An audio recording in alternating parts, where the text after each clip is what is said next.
Hi friends, welcome back to Tech with Sam. Today we have to discuss about disjunction. Disjunction అంటే ఏంటి? If P and Q are two statements, the disjunction of P and Q is the compound statement denoted by P or Q and read as P or Q. అంటే ఏంటి? P and Q అనే two simple statements ఉన్నాయి. Disjunction of P and Q is the compound statement. అంటే మనం connectives use చేసి ఒక two simple స్టేట్మెంట్స్ని add చేస్తే దాన్ని ఏమంటారు?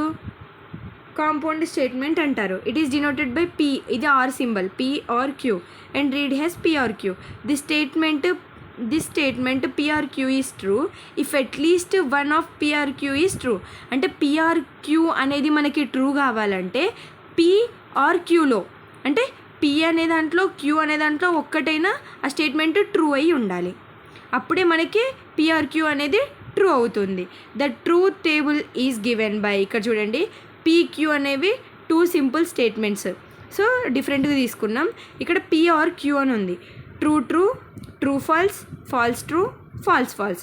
ఇక్కడ నేను ఆల్రెడీ చెప్పాను, ఈ టూ స్టేట్మెంట్స్లో ఒక్కటి ట్రూ ఉన్నా ఇంకొకటి ఫాల్స్ ఉన్నా సరే, ఒక్కటి ట్రూ ఉంటే ఈ టూ స్టేట్మెంట్స్లో అది P or Q ఏమవుతుంది? ట్రూ అవుతుంది.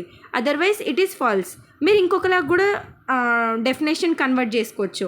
If both P and Q are false, it is false, otherwise it is true అని చేసుకోవచ్చు. సో ఒక చిన్న ప్రాబ్లం చూద్దాం. Problem: assign a truth value to each of the following statements. ఇక్కడ చూడండి 5 less than 5 or 5 less than 6. 5 less than 5 5 equals to 5 కానీ 5 less than 5 కాదు కదా.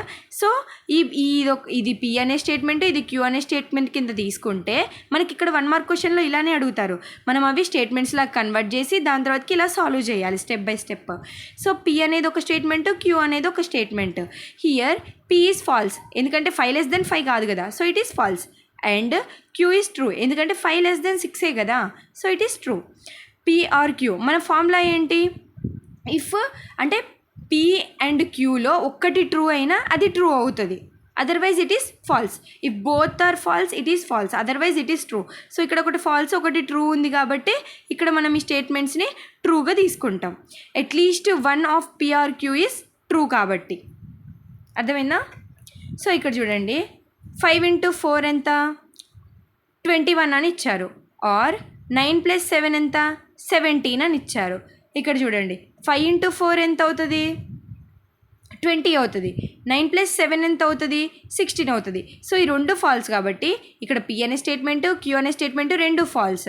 సో ఇక్కడ ఏంటి? ఆల్రెడీ చెప్పా, if both are false it is false, otherwise it is true. If both are false కాబట్టి it is false.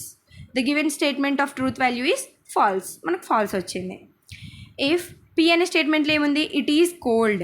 And Q అనే స్టేట్మెంట్లో it is raining. Right simple verbal sentence which describes each of the following statements. Negation P అని ఉంది, మనకి Pలో ఏముంది? It is cold అని ఉంది. Negation అంటే ఏంటి? ఇట్ ఈస్ నాట్ అని అర్థం. So it is not cold. ఇదేంటి? P and Q. P and Q అంటే it is cold and it is raining. P or Q, it is cold, or Q ఏంటి? It is raining. It is cold or raining. P or negation Q అంటే P statement ఏంటి? It is cold. ఇక్కడ ఏముంది? Are, కాబట్టి ఇక్కడ are. Q అనే దానికి ఏముంది? నెగేషన్ ఉంది. So it is not raining. It is cold or not raining.